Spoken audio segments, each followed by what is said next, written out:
Movie की start होते ही हमें स्टोरी नंबर 1 बताई जाती है, जो किंगडम ऑफ लॉन्ग थ्रेलिस में एक राजा और रानी की है। राजा जो कि अपनी रानी को बहुत प्यार करते थे और उनकी विश थी कि उनकी रानी हमेशा खुश रहे, लेकिन बदकिस्मती से रानी कभी मां नहीं बन सकती और इस बात को लेकर वो काफी सैड रहती थी। वैसे तो राजा पूरे किंगडम से डॉक्टर्स को बुलवाते थे कि वो रानी का ट्रीटमेंट कर सके, लेकिन किसी की समझ में भी कुछ नहीं आता और वो उनकी हेल्प नहीं कर पाते थे। फिर एक दिन राजा अपने महल में सर्कस वालों को बुलवाते हैं ताकि वो लोग उन्हें इंटरटेन करें और रानी का दिल भी बहल जाए। लेकिन सर्कस में आने वाले लोगों में एक औरत प्रेग्नेंट थी, जिसे देखकर रानी का मूड और भी ज्यादा खराब हो जाता है। काफी गुस्से में आकर अपने रूम में जाकर रानी चीजें तोड़ने लग जाती है। राजा अपनी रानी से प्यार करते थे और वो उन्हें यकीन दिलाते हैं कि उनके लिए वो कुछ भी कर लेंगे। और अगले दिन रात को महल में एक लंबा पतला बूढ़ा आदमी आता है जो ये क्लेम करता है कि वो इस मैटर में रानी की हेल्प कर सकता है। राजा उससे कहता है कि तुमसे पहले भी बहुत लोग आ चुके हैं और ऐसे ही दावा करते हैं, लेकिन कोई भी हमारी मदद नहीं कर पाया, तो तुम इतने यकीन के साथ कैसे कह सकते हो। तब वो आदमी उसे समझाता है कि ये पॉसिबल है, बस सवाल ये है कि तुम बच्चा लेने के लिए किस हद तक जा सकते हो। जिस पर वो कहते हैं आखिरी हद तक। वो बूढ़ा आदमी कहता है कि मैं जानता हूँ कि नेचर कैसे वर्क करती है और पूरी दुनिया एक बैलेंस में है। और वो कहता है कि अगर तुम एक जिंदगी हासिल करना चाहते हो तो उसके लिए तुम्हें एक जिंदगी सेक्रीफाइस भी करनी पड़ेगी ताकि सब कुछ बैलेंस में रहे, कुछ भी इम्बैलेंस ना हो। और वो लोग इसके लिए एग्री हो जाते हैं। राजा को टारगेट दिया जाता है कि वो सी क्रिएचर का शिकार करेंगे, जिसे मारने के बाद उसका दिल निकाल लिया जाएगा और उस दिल को एक ऐसी औरत पकाएगी जो अभी तक प्योर और बिल्कुल अकेली हो, जिसे बाद में रानी खा लेगी और वो प्रेग्नेंट हो जाएगी। क्योंकि उन लोगों को बच्चा चाहिए था तो राजा सी क्रिएचर के शिकार के लिए निकल जाते हैं और उनका टारगेट उन्हें एक रिवर में मिल भी जाता है, जो कि एक बहुत बड़े साइज का व्हाइट कलर का मॉन्स्टर था। राजा उसका शिकार करने के लिए पानी में जाता है और जब वो मॉन्स्टर सो रहा होता है, राजा उस पर वार कर देता है। राजा उसे मारने में कामयाब तो हो जाता है, लेकिन उस फाइट के दौरान राजा भी जख्मी हो जाता है। राजा इतना ज्यादा जख्मी हो जाता है कि मौके पर ही उसकी भी मौत हो जाती है। लेकिन तब तक राजा उस मॉन्स्टर का दिल निकाल चुके होते हैं और रानी खुद उस दिल को एक कपड़े में लपेटकर महल में ले आती है। उन लोगों की मेड्स में एक औरत ऐसी थी जो अभी तक प्योर भी थी और अकेली भी, और उसे ये ऑर्डर दिया जाता है कि वो उस दिल को रानी के लिए पकाएगी। लेकिन दिल को पकाते वक्त उसे भी अजीब सी फीलिंग्स होने लगती हैं और वो भी अचानक प्रेग्नेंट हो जाती है। और जब वो दिल पक जाता है तब उसे रानी भी खा लेती है और वही होता है जो उस बूढ़े शख्स ने कहा था। फाइनली रानी भी प्रेग्नेंट हो जाती है और एग्जैक्ट बिल्कुल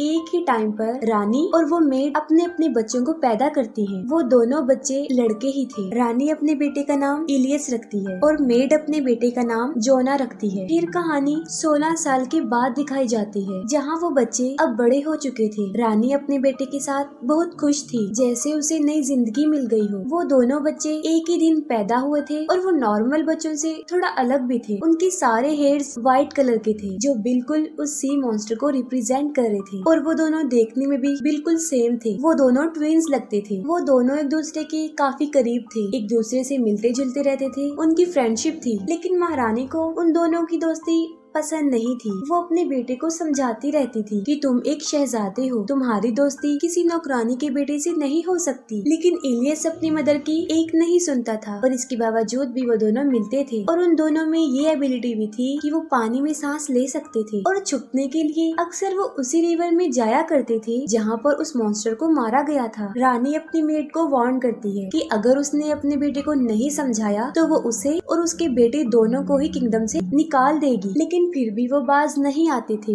वो मिलते थे और एक दिन तो वो लिमिट ही क्रॉस कर देते हैं। जोना इलियस के कपड़े पहनकर रानी के सामने चला जाता है और रानी उसे पहचान ही नहीं पाती कि वो उसका बेटा है या नहीं, बस उसे शक रहता था। और जब उसे रियलिटी का पता चलता है तब वो जोना को किंगडम से निकालने का ऑर्डर देती है। इलियस उसे रोकने की कोशिश करता है लेकिन वो नहीं रुकता। जोना एक नाइफ से वहाँ के एक ट्री की रूट्स को काटता है जहाँ से पानी बहने लगता है। जोना इलियस को कहता है कि जब तक ये पानी साफ हो तुम समझ जाना कि मैं जिंदा हूँ, और जब ये रेड हो जाए तब तुम समझ लेना कि मेरी जान को खतरा है, और ये कहते ही वो वहाँ से चला जाता है। कई महीने गुजर चुके होते हैं और इलियस पानी देखने के लिए भी आता था, और एक दिन वो पानी रेड हो जाता है। तब वो समझ जाता है कि जोना की जान खतरे में है और कुछ तो गड़बड़ जरूर है, और वो अपनी मदर को इन्फॉर्म किए बगैर ही किंगडम से जोना को ढूंढने निकल जाता है। काफी तलाश करने के बाद उसे जोना का घर मिल जाता है। जोना एक लड़की से शादी कर चुका होता है। क्योंकि दोनों के फेस मैच होते थे तो वो लोग उसे जोना ही समझ लेते हैं, और तब उसे पूछने पर पता चलता है कि जोना 5 दिन पहले जंगल गया था और अभी तक वहाँ से वापस नहीं आया है। तब इलियस भी जोना को ढूंढने जंगल में चला जाता है, और पीछे से रानी को अपने बेटे की बहुत फिक्र हो रही थी। वो पूरे किंगडम में उसकी तलाश करवाती है, लेकिन वो किसी को भी नहीं मिलता, और फिर वो उसी बूढ़े शख्स को बुलवाती है, और वो बूढ़ा शख्स एक बार फिर से वही डिमांड कर देता है कि अगर महारानी अपने बेटे को वापस लाना चाहती है तो जान के बदले जान देनी होगी, और वो इस बात के लिए मान भी जाती है। जंगल में जोना कहीं पर फंस गया था और काफी जख्मी भी हो चुका था, और तब एक उड़ने वाला मॉन्स्टर उस पर हमला करता है और उसे जान से मारने की कोशिश करता है। जोना की चीखें सुनकर इलियस को उसे ढूंढने में आसानी हो जाती है। वो जोना को ढूंढ लेता है और अपने तलवार से उस मॉन्स्टर को मार डालता है, लेकिन वो फ्लाइंग मॉन्स्टर उसकी अपनी माँ थी, और उसे ये अंदाजा नहीं था कि उसने अपनी माँ को ही मार डाला। लेकिन बार्गेनिंग भी यही हुई थी, जान के बदले जान। जोना की जान बच जाती है और इलियस किंगडम का बादशाह बन जाता है, और यहीं पर स्टोरी का एंड हो जाता है। स्टोरी नंबर 2 एक किंग और एक बूढ़ी औरत की है, और यहाँ का किंग काफी अयाश था। हर वक्त उसके पास लड़कियां रहती थी और वो खुद शराब के नशे में रहता था, लेकिन अभी तक उसे कोई रानी नहीं मिली थी, कोई ऐसी जिसे किंग दिल से एक्सेप्ट करे और उससे शादी करे। उसी महल के पास एक गांव में 2 बूढ़ी औरतें रहती थी। वो दोनों बिल्कुल अकेली थी और घर से इतना बाहर भी नहीं जाती थी, और उनकी शादी भी नहीं हुई थी, जिससे ये साफ जाहिर था कि उन्होंने अकेले ही वहीं पर वैसे ही मर जाना है। लेकिन उनकी आवाज बहुत प्यारी थी। उम्र के लिहाज से उनकी आवाज किसी बूढ़ी औरत की तरह नहीं थी। एक सुबह जब एक बूढ़ी औरत कोई गाना गा रही थी, तब उसकी आवाज राजा सुन लेता है। वो आवाज राजा को काफी पसंद आती है और वो इस आवाज को फॉलो करते हुए उसके पीछे जाता है। लेकिन वो बूढ़ी औरत अचानक से घर चली जाती है, जिससे किंग का उसे देखने का तजस्सुस और बढ़ जाता है, और वो सोचता है कि शायद ये खूबसूरत लड़की होगी जो कि मुझसे शर्मा रही है। उन बूढ़ी औरतों में एक का नाम डोरा और दूसरी का नाम इमा था। डोरा जो कि काफी चालाक और लालची भी थी, जबकि उसके मुकाबले में इमा जो थोड़ी सीधी सादी और डरपोक थी। और जब डोरा देखती है कि किंग उनके दरवाजे पर है,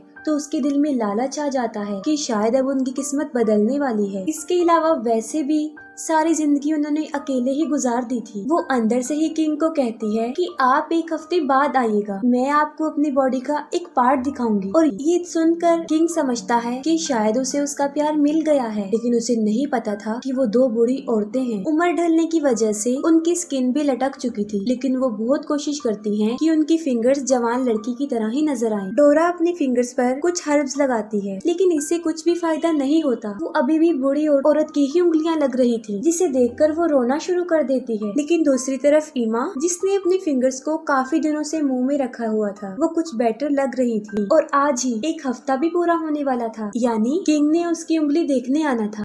और डोरा जो कि बहुत चालाक थी, वो अपनी उंगली की बजाय इमा की उंगली दिखा देती है। अब किंग खुद पर कंट्रोल नहीं कर पा रहा था, जो उन्हें देखना चाहता था, लेकिन वो जानती थी कि अगर किंग को उनकी इस हरकत का पता चल गया तो वो उन्हें सूली पर लटका देगा, जिसके लिए वो फिर एक शर्त रख देती है। वो कहती है कि मैं आधी रात को आपके महल में आऊंगी, जिसके लिए शर्त ये होगी कि वहाँ पर बिल्कुल अंधेरा हो, महल के सारे कैंडल लाइट्स बुझा दिए जाएं, जिसके लिए किंग एग्री हो जाता है। अब इमा डोरा की बॉडी को किसी ग्लू केमिकल से टाइट करती है ताकि वो एक जवान लड़की की बॉडी लगे। आधी रात को किंग का एक आदमी डोरा को लेने आता है और उसकी शर्त के मुताबिक महल में अंधेरा होता है। सुबह को उसे फील होता है कि कुछ तो गड़बड़ है, और जब लाइट में वो उसे देखता है कि उसने एक रात एक बूढ़ी औरत के साथ गुजारी, तो वो गुस्से से पागल हो जाता है और डोरा को अपने महल की खिड़की से बाहर फेंक देता है। लेकिन जंगल में डोरा बच जाती है और उसके साथ एक मैजिक हो जाता है। वहाँ पर एक विच आती है और देखते ही देखते वो बूढ़ी बदसूरत डोरा एक जवान लड़की में चेंज हो जाती है, जिसके बहुत लंबे खूबसूरत सुनहरे बाल थे। और अगले दिन किंग शिकार के लिए उसे जंगल में जाता है। एक ही नजर देखते ही उसे डोरा से प्यार हो जाता है और वो उसे अपने महल में ले आता है और अपनी रानी बनाने का डिसीजन लेता है। डोरा कुछ भी नहीं जानती थी कि वो जवान औरत कैसे बनी, लेकिन उसे अपनी सिस्टर इमा अभी भी याद थी और वो उसे अपनी शादी पर भी इनवाइट करती है, जबकि ईमा को भी अंदाजा नहीं था कि उसकी बहन अब एक जवान लड़की बन गई है और अनकरीब वो क्वीन बन जाएगी। डोरा अपनी बहन को जो ड्रेस भिजवाती है वो काफी कॉस्टली होता है। ईमा उसी ड्रेस को पहनकर शादी में जाती है और वहाँ पर डोरा उसे सारी स्टोरी बता देती है और वो अपने दिल में विश करती है कि उसे भी अपनी बहन जैसा जवान बनना है। जब ईमा ने डोरा से पूछा था कि वो जवान कैसे हुई, तब उसने मजाक में कहा कि मैंने अपनी बूढ़ी स्किन उतार दी, लेकिन ईमा इस बात को सच समझ लेती है। फिर वो एक लोहार के पास जाती है और उसे अपना नेकलेस और एक्सपेंसिव ड्रेस देने का वादा करती है, इसी शर्त पर कि अगर वो उसकी स्किन उतार दे। वो लोहार तो ईमा से भी ज्यादा बेवकूफ होता है। वो उसे जंगल ले जाकर बांध देता है और उसकी स्किन उतार देता है। काफी डिस्टर्बिंग सीन है और वो उसी जख्मी हालत में वापस आती है और जाहिर है उसने मरना ही था, वो मर जाती है। लेकिन दूसरी तरफ उसकी बहन डोरा का मैजिक भी ज्यादा अरसे तक नहीं रहता, वो भी बूढ़ी होना शुरू हो जाती है और जब उसे खुद इस बात का रियलाइज होता है कि अब वो बूढ़ी बनती जा रही है तो वो वहाँ से भाग जाती है और थोड़ी ही देर में वो अपनी असली एज में वापस आ जाती है और पूरी की पूरी बूढ़ी औरत बन जाती है। और इस कहानी की यहीं पर एक सैड एंडिंग हो जाती है। स्टोरी नंबर 3 भी एक किंगडम की ही है। राजा काफी अजीब थे। उनकी रानी की काफी अर्सा पहले ही डेथ हो चुकी थी और वायलेट उनकी बेटी थी, लेकिन फिर भी उन्होंने शादी नहीं की और वो अपनी बेटी वायलेट को भी दिल से प्यार नहीं करते थे। एक दिन बादशाह देखता है कि उनके हाथ पर एक पैरासाइट इंसेक्ट है जो कि खून पीता है। राजा को वो काफी अच्छा लगता है और वो उसे अपना खून पिलाता है और वो उसे शीशे के एक बॉक्स में बंद करके रखता है। हर रोज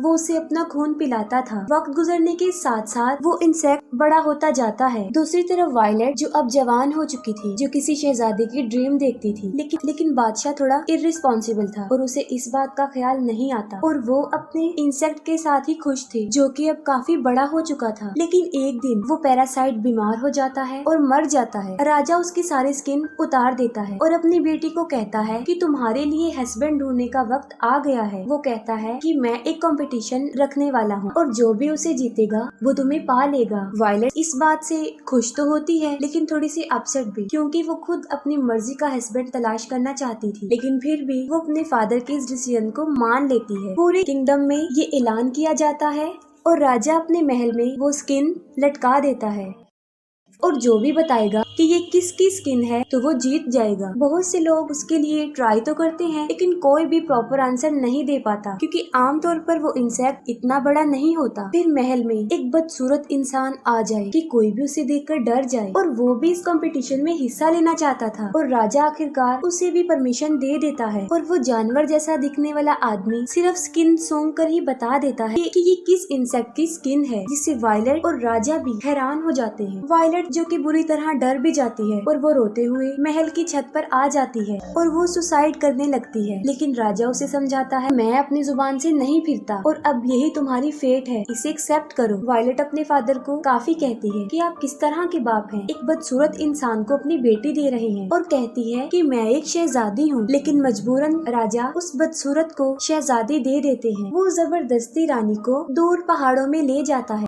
और वायलेट काफी दिनों तक रोती रहती है। और जब वो आदमी एक दिन शिकार के लिए जाता है, एक दूसरी पहाड़ पर शहजादी किसी औरत को देखती है और वो उससे हेल्प मांगती है। वो कहती है कि वो खुद एक शहजादी है और उसे एक शैतान ने यहाँ पर कैद किया हुआ है, लेकिन वो दोनों एक दूसरे से काफी दूर थी और वो औरत उसकी हेल्प नहीं कर पाती। और फिर वो औरत अपने बेटों को बुलाती है और वो एक रस्सी के सहारे शहजादी की मदद करते हैं, लेकिन अचानक से वो शैतान, वो आदमी भी वहाँ पर आ जाता है और रस्सी के सहारे वो भी उनकी तरफ जाता है। वो लोग रस्सी काटने में तो कामयाब हो जाते हैं, लेकिन रास्ते में वो उन पर हमला कर देता है और वायलेट के अलावा सबको मार डालता है। वो आदमी गुस्से से वायलेट को देखता है और वो उसे गले से लगा लेती है, जिससे उसका गुस्सा खत्म हो जाता है। और जब वो शैतान उसे अपने कंधों पर बिठाता है तो बड़ी चालाकी से वायलेट उसका गला काट देती है। वो शैतान वहीं पर मर जाता है। वो उसका सर काट कर अपनी किंगडम में आ जाती है, जहाँ पर उसके फादर उसी इंसेक्ट की वजह से बीमार थे। खून में लथपथ वायलेट उस शैतान का सर अपने फादर के सामने रख देती है। राजा अपनी बेटी की जिंदगी के इस फैसले पर काफी सैड थे और अनकरीब उन्होंने मर जाना था। वायलेट एक बहादुर शहजादी बन जाती है और अपने फादर के बाद वो ही किंगडम की क्वीन बन जाती है। ये स्टोरी